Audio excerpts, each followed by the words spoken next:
नमस्कार, मी शाहिद खेरटकर सह्याद्री समाचार मध्ये आपल्या सर्वांचं स्वागत करतो। पाहूयात एक विशेष बातमी। श्री शिवछत्रपतींच्या पदस्पर्शांनी पावन झालेल्या कोकण भूमीतील सह्याद्रीच्या डोंगर रांगेतील स्वयंभू नागेश्वराच्या छत्रछायेत वसलेला 15 गाव विभाग, तालुका खेड, जिल्हा रत्नागिरी या विभागातील पुरातन मंदिर श्रीदेव महालिंग। याच महालिंगाच्या कृपा आशीर्वादाने सुमारे 400 ते 450 वर्षापूर्वीपासून विकसित होत गेलेली 15 गावची ही वसाहत 18 गावांपर्यंत जाऊन पोहोचली आहे। या 18 गावातील प्रत्येक वाडी वस्तीतील जनता स्वयंभू श्रीदेव महालिंगाच्या आशीर्वादाने भरभराटीस आली आहे।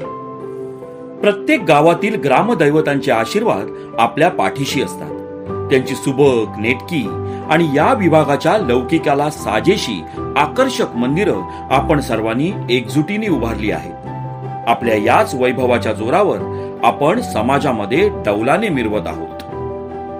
बांधवांनो, श्री महालिंगाचा कृपा आशीर्वाद सदैव आपल्या पाठीशी आहे।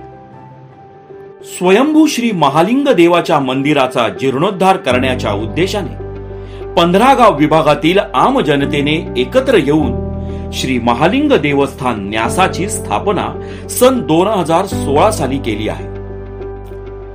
याच न्यासाच्या माध्यमातून श्रीदेव महालिंग मंदिर जीर्णोद्धाराचा संकल्प 15 गाव विभागातील जनतेने सोडला आहे। या संकल्पाची पूर्तता व्हावी ही भावना प्रत्येकाच्या मनात ठामपणे निर्माण झाली आहे। हीच इच्छापूर्ती करण्याचे काम सुरू करण्यात आले आहे। त्यासाठी प्राथमिक निधी म्हणून प्रत्येक मानकरी गावातून 2 लाख रुपयांचा निधी गोळा करण्याचा जनरल सभेत उराव झाला। त्याप्रमाणे निधी गोळा होऊन मंदिराच्या पायाचे काम सुरू करण्यात आले। काही अपरिहार्य कारणास्तव मंदिराचं काम स्थगित झालं।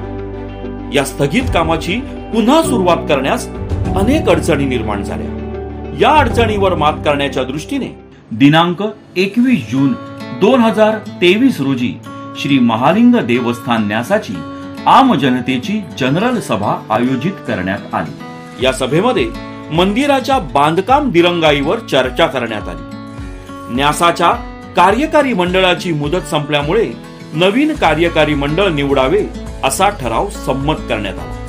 त्यानुसार 5 नोव्हेंबर 2023 रोजी नवीन कार्यकारिणी सदस्यांची निवड झाली। यामध्ये नवनियुक्त सदस्यांमधून निवृत्त पोलीस सहआयुक्त माननीय श्री अरविंद सकाराम महाब्दी यांच्या अध्यक्षतेखाली नवीन कार्यकारी मंडळ अस्तित्वात आले आहे। मंदिराच्या जीर्णोद्धाराचा संकल्प पूर्ण करण्याची जबाबदारी शिरावर घेऊन आपल्या सर्वांचे श्रद्धास्थान असलेले श्रीदेव महालिंगाचे मंदिर लवकरात लवकर पूर्ण करण्यासाठी आम्ही श्री महालिंग देवस्थान न्यासाच्या माध्यमातून आपल्याकडे येत आहोत। तरी आपण सर्वांनी सढळ हस्ते मदत करून या विभागातील जनतेच्या मनातील संकल्प पूर्ततेसाठी हातभार लावावा ही नम्रतापूर्वक विनंती करतो। 11,000 पासून पुढील देणगीदारांची नावे फलकावर लावली जातील।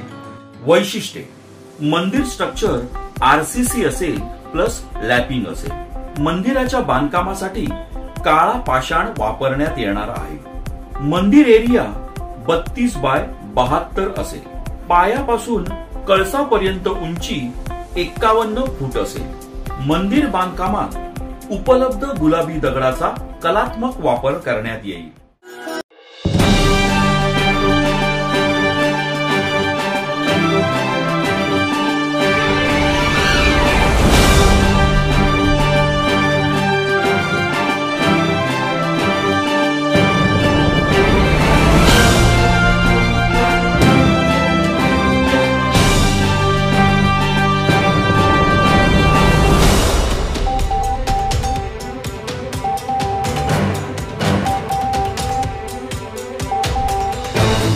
नमस्कार, माझ्या बंधू आणि भगिनींनो, आपणा सर्वांना ठाऊक आहे आपल्या या पंचक्रोशीमध्ये वसलेल्या 15 गावाचे श्रद्धास्थान असलेले श्री महालिंग मंदिर याच्याविषयी बोलताना आज मला अतिशय आनंद होत आहे. शिवछत्रपतींच्या पदस्पर्शाने पावन झालेल्या व सह्याद्रीच्या कुशीत वसलेल्या या 15 गावामध्ये संपूर्ण अभ्यास करून यामध्ये जीर्णोद्धार करण्याचे आपण ठरवलेले आहे. आणि याचमध्ये आपण सर्वांनी जबाबदारीने ज्या इच्छेने आमच्यावर ही संपूर्ण जबाबदारी टाकलेली आहे ते कार्य आम्ही सिद्धीस नेऊ आणि या 15 गावाची शान नक्की वाढेल असं आम्ही काम करून दाखवू.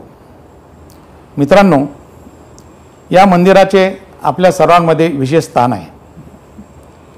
आमचे संपूर्ण पूर्वज त्याचप्रमाणे आता सध्या हयात असलेले सर्व आमचे वयोवृद्ध नागरिक यांच्या मनामध्ये वेळोवेळी हे मंदिर कसं पूर्ण होईल आणि या मंदिराचा कसा जीर्णोद्धार होईल या दृष्टीने ते विचार करत आहेत. गेल्या काही दिवसामध्ये आमच्यामधील काही कार्यकारी सदस्य किंवा या गावातील सर्व सन्माननीय यातील काही व्यक्ती आम्हाला सोडून गेल्या. परंतु सोडून जाताना देखील त्यांनी शेवटच्या दिवशी किंवा त्या अगोदर अशी आपली इच्छा प्रकट केली की आम्हाला हे मंदिर पूर्ण करायचं आहे. ही पूर्ण करण्याची आमची इच्छा होती, परंतु काही कारणास्तव ते पूर्ण करू शकले नाही आणि ते आज आमच्यातून निघून गेलेले आहेत. परंतु मी आणि माझी संपूर्ण कार्यकारिणी आपल्याला सर्वांना आश्वासित करतो की या मंदिराचे कामकाज आपल्या सर्वांच्या मदतीने, आपल्या सर्वांच्या सहकार्याने आम्ही पूर्ण करणार आहोत. काही लोकांच्या मनामध्ये कुतूहलता आहे की या मंदिराचा संभाव्य खर्च किती असेल किंवा किती असावा. मी आमच्या कार्यकारिणीमध्ये आमची संपूर्ण या ठिकाणी बैठक होऊन त्यामध्ये आम्ही निर्णय घेतलेला आहे की मंदिराचा संभाव्य खर्च हा 2 ते 2.5 करोड रुपयापर्यंत जाईल अशी आमची प्राथमिक कल्पना आहे. आणि ते मंदिर पूर्ण करण्याच्या दृष्टीने तशा तयारीला देखील आम्ही लागलेलो आहोत. आम्ही गेल्या काही दिवसापासून आपल्या सर्वांमध्ये वैयक्तिकपणे भेटून आणि आपल्याला रिक्वेस्ट करून या मंदिराकरता मदत करण्याकरता आम्ही वेळोवेळी प्रयत्न केलेला आहे. मला अभिमान वाटतो माझ्या संपूर्ण कार्यकारिणीचा. त्यांनी आपला स्वतःचा वेळ, स्वतःचा पैसा खर्च करून आणि कुठल्याही कामामध्ये मागे न पडून आपल्या घरापर्यंत पोहोचण्याचा प्रयत्न केलेला आहे. त्यामध्ये आम्हाला भरपूर यश आलेलं आहे आणि मला एक अतिशय आनंद वाटतो आणि अभिमान वाटतो आमच्या तमाम 15 गावातील नागरिकांचा की ज्यांनी आमच्या गेलेल्या प्रत्येक कार्यकारिणी सदस्याला आपण चांगल्या प्रकारे आम्हाला मदत केलेली आहे. आणि मला आशा आहे यापुढे देखील आपण अशीच मदत करत राहाल. बहुसंख्य लोक विविध क्षेत्रामध्ये अग्रेसर आहेत. काही IT इंजिनियर्स आहेत, काही व्यवसायामध्ये आहेत, काही शैक्षणिक क्षेत्रामध्ये आहेत, काही राजकारणामध्ये देखील आहेत. अशा लोकांना माझे कळकळीची विनंती राहील की मित्रांनो, हे मंदिर हे एकट्याने किंवा 2-3 लोकांच्या प्रयत्नातून साकार होणारं मंदिर नाही आहे. आपल्याला याकरता सर्वांची मदत लागणार आहे. आपण सरळ हाताने आम्हाला मदत करा, हे मंदिर होण्याकरता मदत करा. आम्हाला आशा आहे की आपल्या गावातले जे 15 गाव आणि पंचक्रोशीमध्ये जे व्यावसायिक आहेत हे नक्कीच आम्हाला या कामी मदत करतील. मी माझ्या अध्यक्ष या नात्याने तसेच सर्व कार्यकारिणीच्या वतीने मी आपणा सर्वांना विनंती करतो, ज्या लोकांनी आजपर्यंत आम्हाला मंदिराच्या जीर्णोद्धाराच्या कामाकरता मदत केलेली आहे, मी सर्वांचे अतिशय मनापासून आभार मानतो.